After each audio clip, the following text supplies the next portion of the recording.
Beberapa minggu setelah insiden pengungkapan itu, suasana rumah masih dingin. Robi dan Rani nyaris tak pernah berbicara, kecuali jika menyangkut anak mereka. Mira masih bekerja seperti biasa, tapi kini lebih hati-hati. Rani bersikap seolah tidak peduli, padahal ia lebih waspada dari sebelumnya. Karena jadwal Robi makin padat, ia memutuskan menyewa sopir pribadi untuk mengantar jemput kantor dan urusan kerja lainnya. Lewat kenalan seorang rekan bisnis, datanglah seorang pria bernama Raka, sekitar 28 tahun, tinggi, tubuh kekar, kulit bersih, dan sikapnya sangat sopan. Saat pertama kali bertemu, Rani sedikit tertegun. "Pagi, Bu. Saya Raka. Mulai hari ini saya jadi sopir pribadi Pak Robi," katanya sambil membungkuk hormat. "Panggil saya Rani saja," jawab Rani dengan senyum tipis. "Kalau saya butuh antar jemput juga, boleh, kan?" "Tentu, Bu, Mbak Rani." Hari-hari pun berjalan. Raka sangat profesional, tidak banyak bicara tapi selalu sigap. Ia membukakan pintu, memayungi saat hujan, bahkan menyiapkan minuman botol di mobil setiap pagi. Rani tak bisa menutupi rasa nyaman yang perlahan tumbuh. Suatu sore, Robi tak bisa menjemput karena rapat mendadak. Ia menyuruh Raka menjemput Rani dari kantor. Di perjalanan pulang, mobil berhenti sebentar karena hujan lebat. Raka menawarkan payung dan membuka pintu dengan sopan.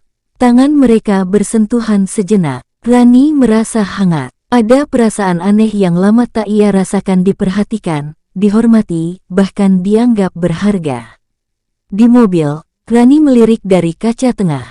Raka tak bicara, tapi tatapannya jujur. Tak seperti Robi yang penuh tipu daya, atau Mira yang bermain licik dalam diam. Sesampainya di rumah, Rani menahan Raka sebelum turun.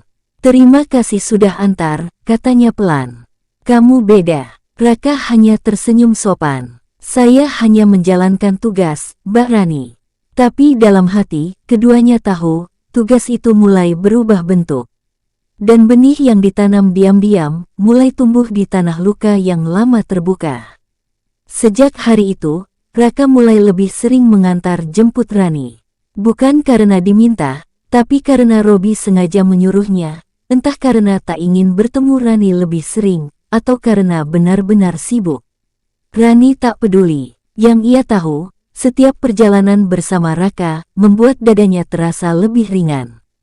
Raka tak pernah bertanya hal pribadi, tapi selalu tahu kapan Rani butuh ditemani diam-diam.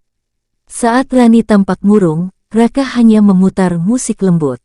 Saat Rani terlihat letih, Raka menawarkan air putih tanpa kata-kata basa-basi.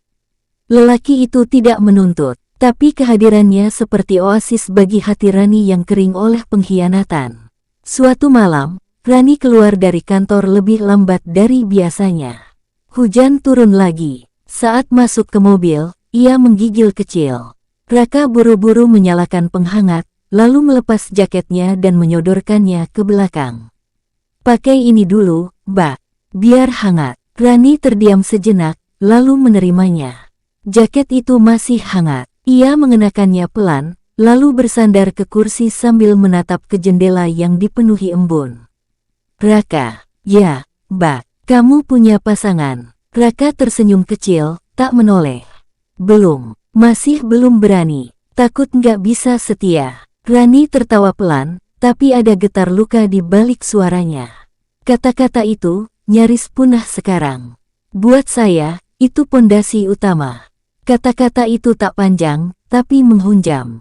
Rani merasa seperti ingin menangis, bukan karena sedih, tapi karena merasa ada yang mengerti, walau hanya lewat kalimat sederhana.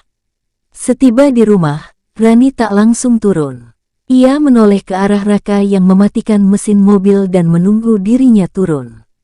"Terima kasih, Raka. Bukan cuma karena nyetirin." Raka menatapnya. "Sama-sama, Mbak. Saya juga senang bisa berada di sekitar orang sekuat Mbak Rani."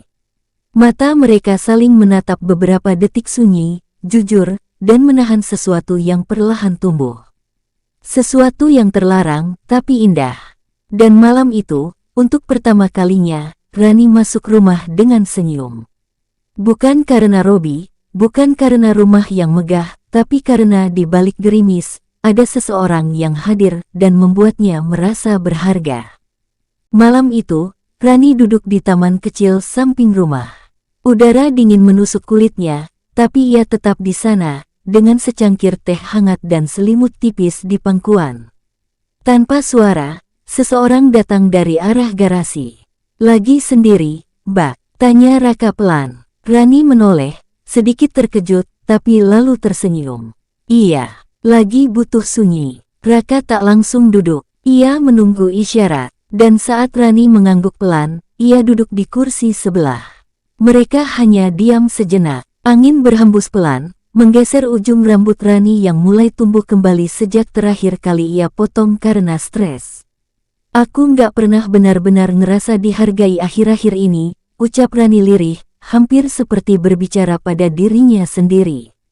Raka menoleh pelan. Saya tahu, dan saya lihat sendiri, bagaimana Mbak Rani tetap kuat meskipun semua orang di rumah ini kayak nggak ngerti apa yang Mbak rasakan. Rani menatap Raka, matanya sayu, tapi ada api kecil yang mulai menyala di dalamnya. Kamu tahu, Raka, kadang aku iri sama Mira.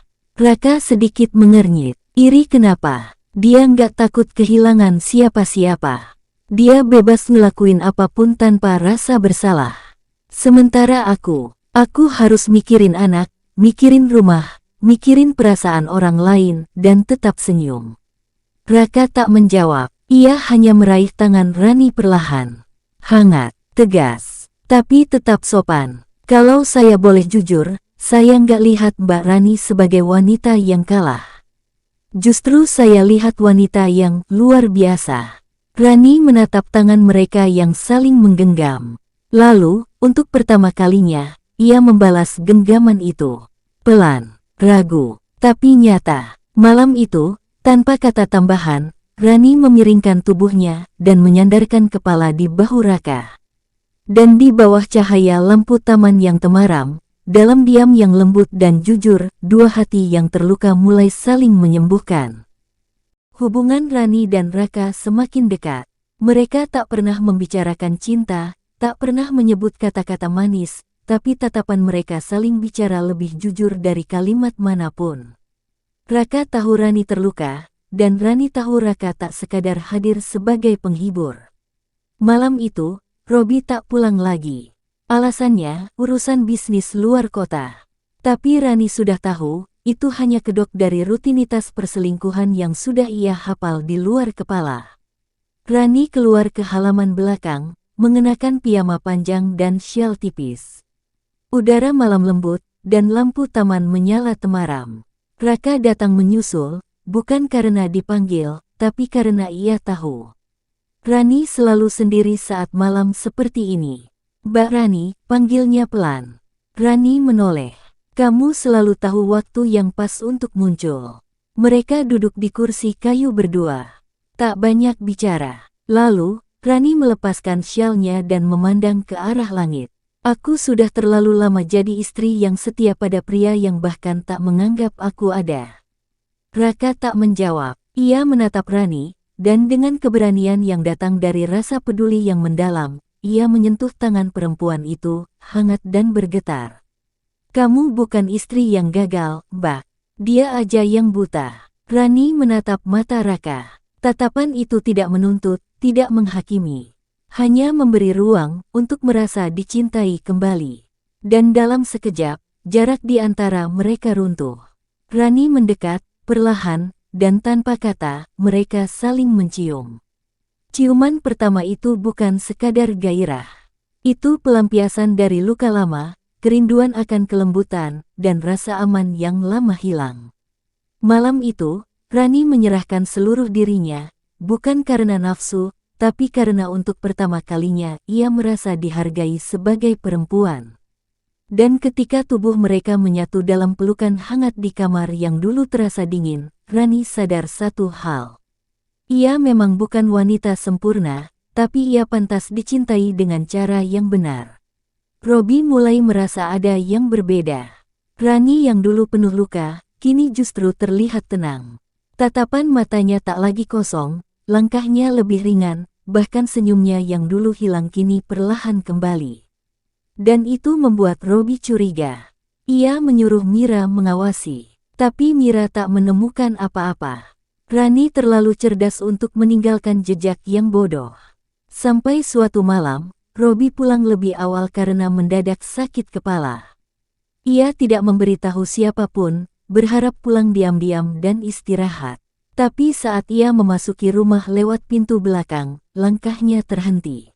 Lampu kamar utama menyala temaram. Suara samar tawa perempuan terdengar dari dalam. Ia mendekat pelan, membuka pintu kamar perlahan. Dan di sanalah ia melihat Rani, sedang memeluk Raka di atas ranjang mereka.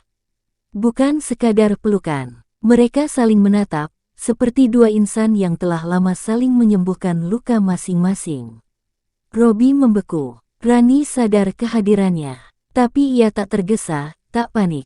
Ia hanya berdiri, menatap suaminya dengan sorot mata penuh ketenangan. Sudah lihat, tanyanya datar. Robi nyaris tak bisa bicara. Kamu, dengan sopirku sendiri. Seperti kamu dengan pembantuku sendiri, jawab Rani pelan, tajam. Raka berdiri di belakang Rani, tak bicara sepatah kata pun, tapi wajahnya tak menunjukkan rasa bersalah. Robi melangkah maju, ingin memaki, marah, menuntut. Tapi Rani mengangkat tangan, menghentikannya. Tidak perlu pura-pura jadi korban. Kamu yang duluan hancurkan rumah ini. Dan sekarang, aku hanya membiarkan diriku dicintai dengan cara yang pantas. Robi terdiam. Untuk pertama kalinya, ia tak punya pembelaan. Kalau kamu merasa kalah, itu bukan karena aku mencintai orang lain. Tapi karena aku berani keluar dari penderitaan yang kamu buat, tanpa mengemis penjelasan.